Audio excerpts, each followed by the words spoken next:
Imagine waking up tomorrow and realizing that the biggest obstacle in your life is you.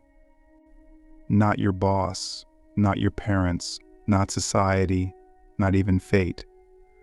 Just you, your thoughts, your fears, your comfort. That's what Nietzsche meant when he said, "He who has a why to live can bear almost any how." But what if you're the one killing your own why? Nietzsche didn't just expose the lies of the world, he exposed the lies we tell ourselves. And if you're willing to face those lies, to walk into the storm of your own mind, you might just find something shocking, that the enemy you've been running from has always been hiding in your reflection. Let's not sugarcoat it. You sabotage yourself more than anyone else ever could. You procrastinate on the things that matter. You avoid the truth when it's inconvenient. You crave freedom but cling to old habits. You beg for greatness yet fear responsibility.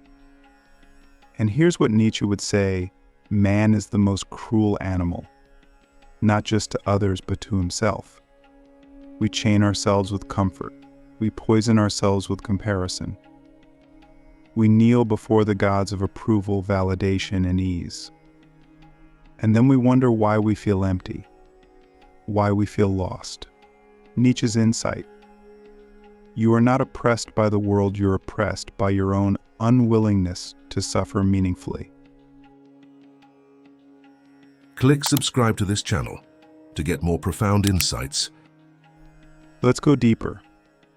Nietzsche didn't just criticize religion or morality, he challenged the very structure of human weakness. He asked, why do we keep ourselves small? Why do we fear becoming powerful? Because power demands responsibility, and responsibility demands pain. Not random pain, but voluntary suffering. The kind of suffering that forges real strength. Nietzsche called this the will to power. Not domination over others, but mastery over yourself, over your lower nature, over your cowardice, your distractions, your laziness. He said, become who you are.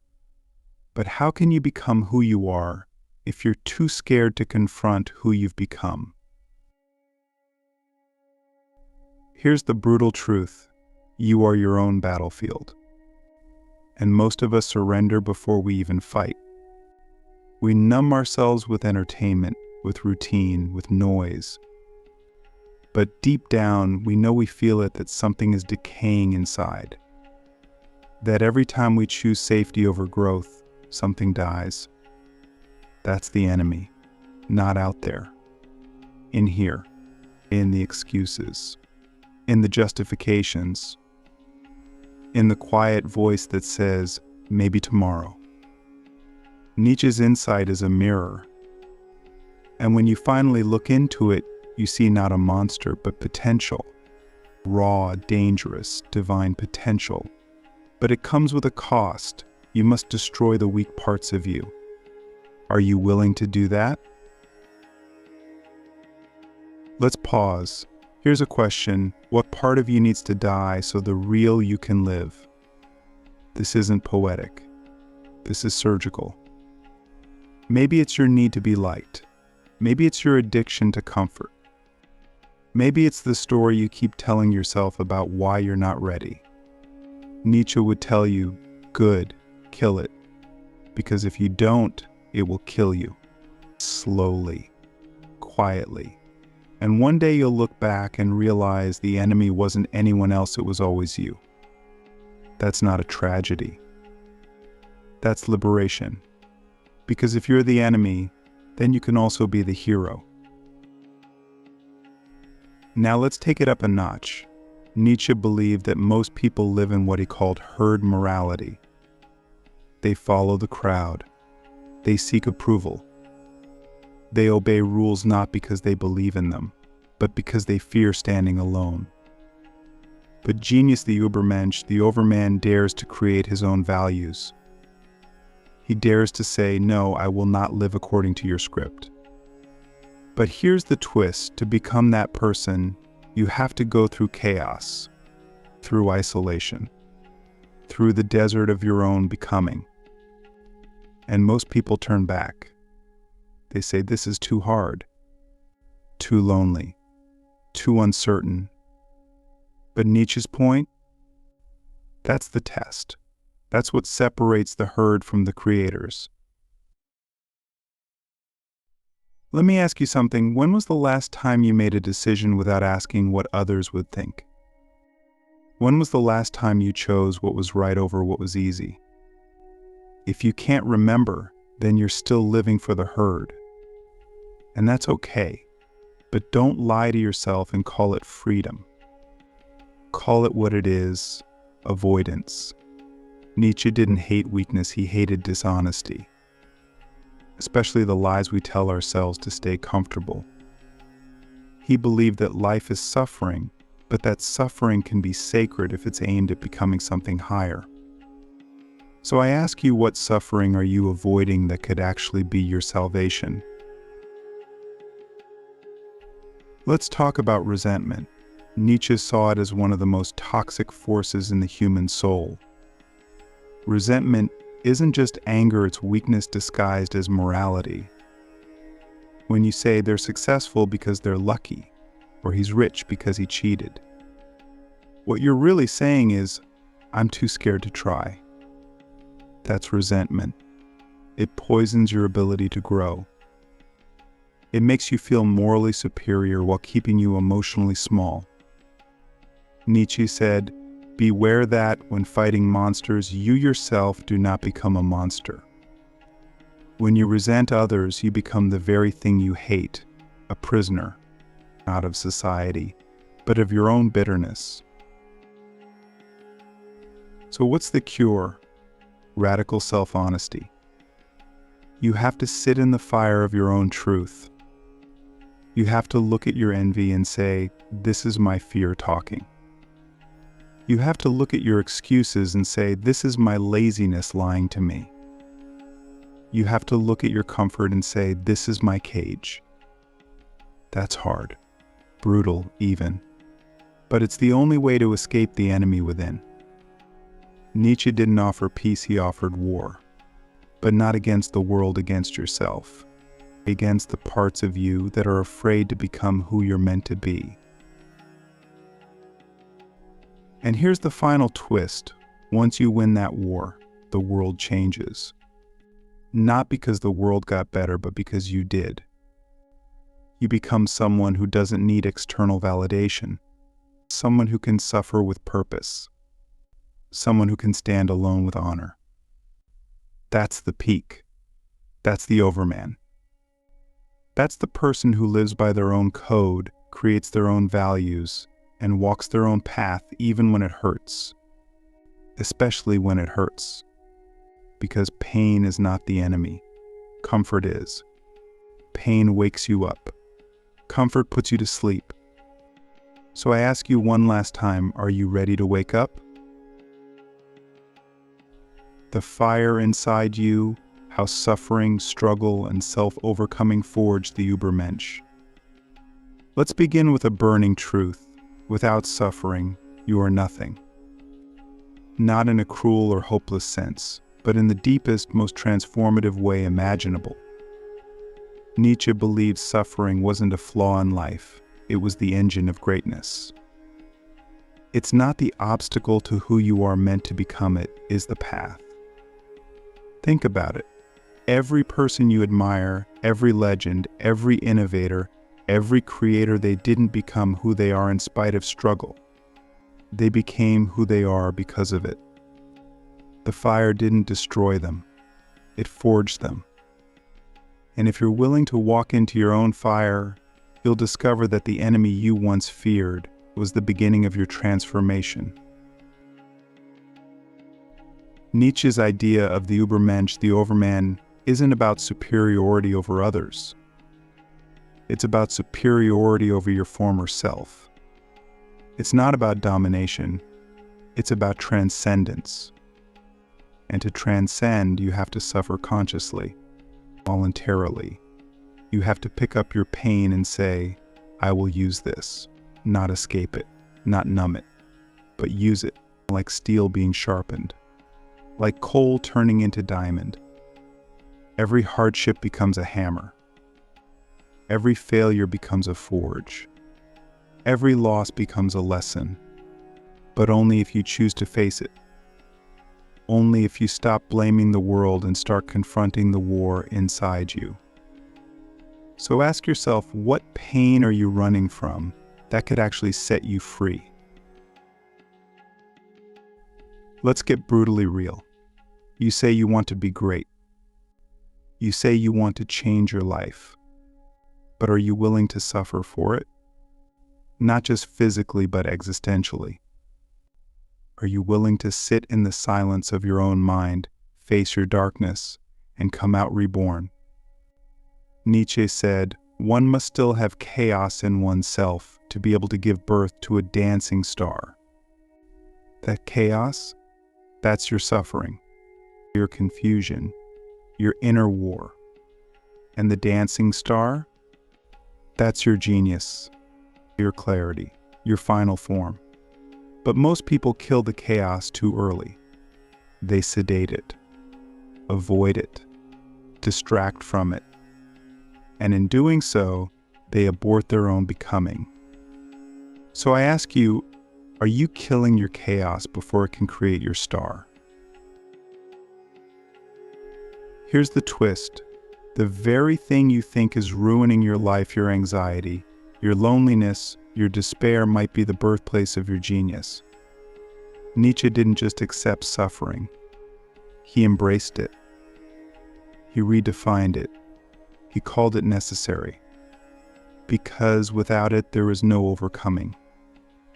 And overcoming is everything.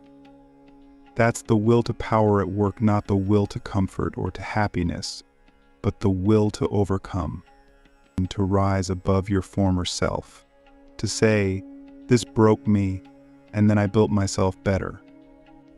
That's what the Übermensch does. He doesn't avoid the fire. He walks into it smiling, because he knows on the other side of that fire is freedom. Now let's talk about meaning. Because Nietzsche saw clearly what most of us deny, life has no inherent meaning. None. That's terrifying. But it's also empowering. Because if there is no meaning, then you are free to create it.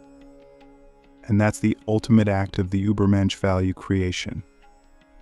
Not just living by someone else's rules, but inventing your own. That's not chaos. That's creative power. That's what Nietzsche called the revaluation of all values, breaking the old morality and building your own code. But again, that's hard. It requires destruction. It requires solitude. It requires facing the abyss, which is why most people never do it. They choose borrowed meaning over authentic existence. But you? What? You're here, you're listening. So I ask you, what meaning are you willing to suffer for? Let's go further. Nietzsche saw that the comfort of modern life was a trap. He predicted a future where people would become what he called the last men, safe, tame, predictable, content with mediocrity. And guess what? He was right. That future is now. We are surrounded by last men, people who fear discomfort, people who chase pleasure and avoid challenge, people who mock ambition, punish excellence, and worship ease. But you don't have to be that. You can be more.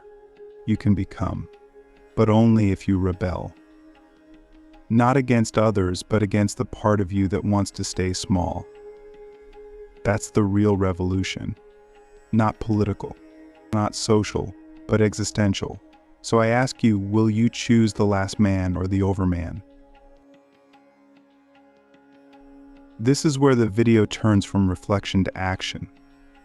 Because if Nietzsche has taught us anything, it's that ideas mean nothing without embodiment. You don't become strong by thinking about strength. You become strong by living it every day. So here's a challenge for the next 7 days. Do one thing that scares you. One thing that makes you uncomfortable. One thing that forces you to confront your own weakness. And don't do it for results. Do it for transcendence, over practice, for principle. This is the path. Tiny acts of courage stack day after day until one day you look in the mirror and don't recognize the person staring back because they've become something new, something dangerous, something free. And now we come to the most powerful insight Nietzsche ever gave. It's not found in any single quote. It's woven into all his work. It's this: you don't need a savior. You are the one you've been waiting for. That's the truth. That's the fire. That's what makes you dangerous in the best way possible. Not destructive, creative, not arrogant, awake, not selfish, self-responsible. When you realize that no one is coming to save you, not God, not society, not fate, you finally become responsible for your life. Not in shame, in power. Because that's when the enemy within becomes the ally. That's when the inner war becomes the inner forge. That's when you stop asking, why me? And start declaring, why not me? Let me leave you with this. Suffering is not your enemy. Struggle is not your enemy. You were your enemy. But now you can become your ally, your creator, your champion. You don't need to be perfect. You need to be willing to face the chaos, willing to suffer meaningfully, willing to destroy the weaker parts of yourself, willing to become more than the world expects. That's Nietzsche's gift. Not comfort, not peace, but power. The power to become who you truly are. The day you decide to rise, destroying the old you and creating a new reality beyond good and evil, there comes a moment, quiet, terrifying, liberating, when you realize you can't go back. You've seen too much, felt too much, thought too deeply. You've tasted the raw truth that Nietzsche screamed from the mountaintops. The old morality is dead, and with it, the illusions you clung to for safety. That moment isn't loud. It doesn't come with applause. It comes in solitude, in silence. In that gut level, knowing that the person you were yesterday can no longer carry the weight of who you must become. That's the day you choose to rise. Not because it's easy, but because staying down is no longer an option. Nietzsche's Beyond Good and Evil wasn't simply a critique of morality, it was a blueprint for personal rebirth. He saw that the categories we use, good, evil, right, wrong, aren't absolute truths. They're tools, constructs, and often they're weapons we use against ourselves. Think about it. How often do you label your own desires as wrong just because they don't fit someone else's script? How often do you shrink your ambition, your creativity, your voice because it feels too much? Nietzsche's message is this: burn the labels, not to become immoral, but to become authentic, to create your own moral code. Not in rebellion, but in responsibility. Because when you no longer live in the prison of should, you finally begin to ask the real question: what is true for me? And that's where the real work begins. Because once you have that freedom, you're responsible for the world you build. You can no longer hide behind rules. You must invent values. You must sculpt your character like an artist, not just follow a script. But here's the paradox: that freedom is terrifying. It's easier to live in chains than to carry the burden of self-creation. That's why most people choose obedience over becoming. They want safety, not sovereignty. But Nietzsche believed the highest human act was to say, I will create myself. Not once, every day, over and over again. The old you will resist. It will whisper, this isn't safe. This isn't right. But that's when you smile. Because now, you know that voice is the voice of the enemy within, and its time is up. Let's talk about self-destruction, not the kind that leads to ruin, but the kind that leads to rebirth. Nietzsche's concept of eternal recurrence asks us the ultimate question. If you had to live your life over and over again, exactly the same, would you bless it or curse it? That question forces you to confront your choices, your patterns, your cowardice. It's not meant to scare you. It's meant to awaken you. If your answer is no, if you would not relive your life, then you must change. Not tomorrow. Now, that's the essence of self-overcoming. It's not about being better than others. It's about being better than the version of yourself that would waste eternity. So let me ask you, if this moment repeated forever, would you be proud of who you are right now? This is the moment in the journey where the enemy and the hero finally meet, and they realize they are the same person.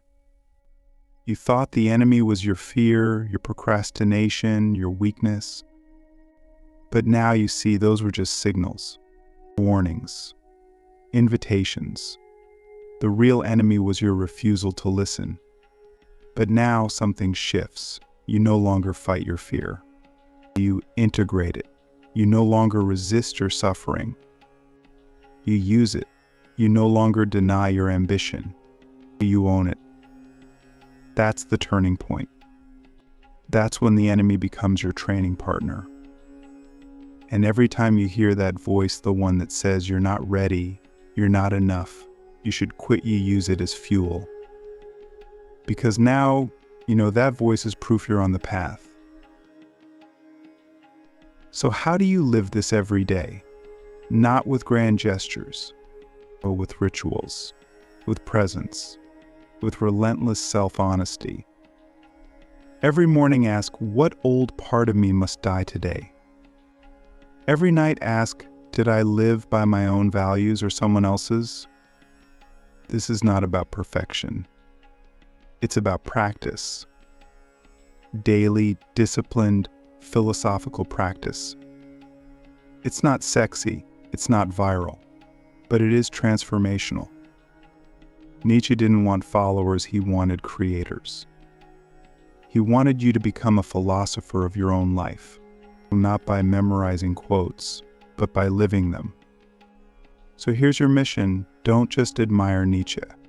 Become what he pointed toward. Become the one who rises, the one who creates, the one who dares. Let me paint you a vision.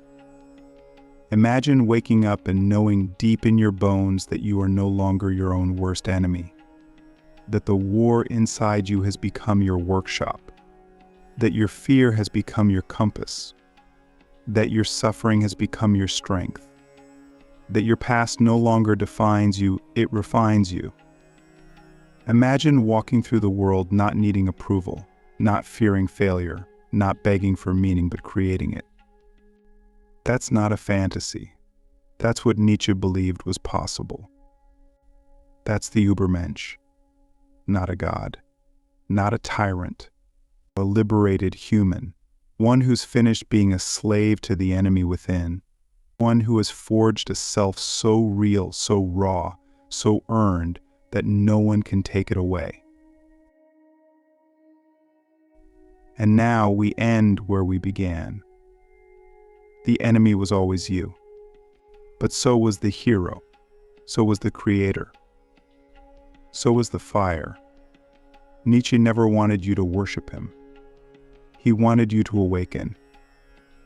If you felt the fire in this video, if you've seen even one glimpse of the truth within yourself, then don't let that spark die. Use it. Let it burn the old you. Let it light the path forward. Because the day you decide to rise isn't marked by applause.